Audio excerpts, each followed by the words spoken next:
السلام عليكم ورحمة الله وبركاته كسو دوادا علي أكاديمي وعشركي أفراد ريفيشن أما مراجعة عشركنا مانتو وحو كسابسين يهي possessive adjectives marka waa maxay possessive adjectives aynu eegno slide ka xigta possessive adjectives waxa weeye kelmadahan my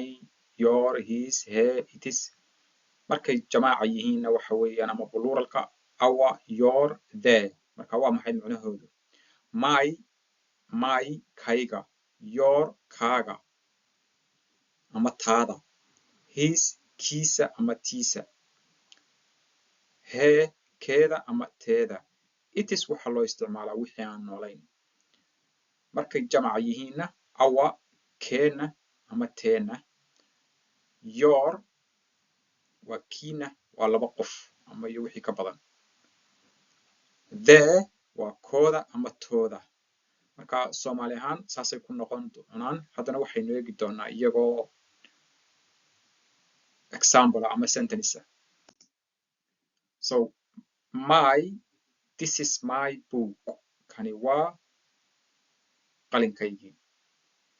is this your bike kani ma baaskiilkaagiiba qof baad la hadlaysaa his ball is here kubaddiisi waa tan is that her handbag shandadaa maayadaa iskale shandadaa gacanta maayadaa leh here it's lid waa kan daboolkeedii so for example shay daboolan oo shay daboolkiisii marka waxaad odhan kartaa it is here it's lid waa kan daboolkeedii ama daboolkiisii halkana waa markay jamac yihiin we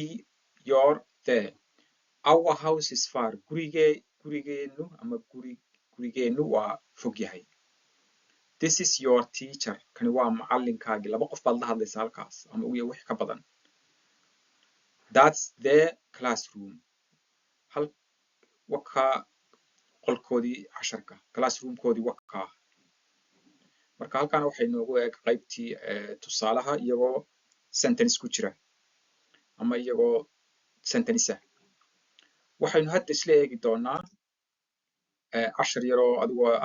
aad kasoo shaqayn doontid marka afartan sentence ama jumla halkaa bannaan baad buuxinaysaa waxaad ku buuxinaysaa possessive adjectives for example Ahmed does homework halkaa maxaa ka maqan where is halkaa bannaan school I help young brother waxaan caawiyaa walaalkayga yar what are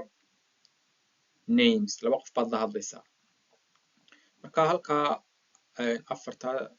su'aalood ka soo jawaab marka jawaabtana nagula wadaag qaybta commentiga marka waa lagu sixi doonaa halkana waxa weeye personal pronouns and possessive pronouns so personal pronouns horeynu usoo eegno waa kuwan waa I you he she it we you they magacoodu waxa weeye personal pronouns markay yihiin my your his her it is our your their waa possessive adjectives marka saasay isugu toosan yihiin ma I my you your saasay noqonayaan he his she her it is we our you your they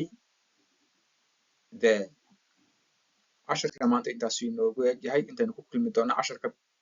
dambe assalaamu calaykum waraxmatullaahi wabarakaatu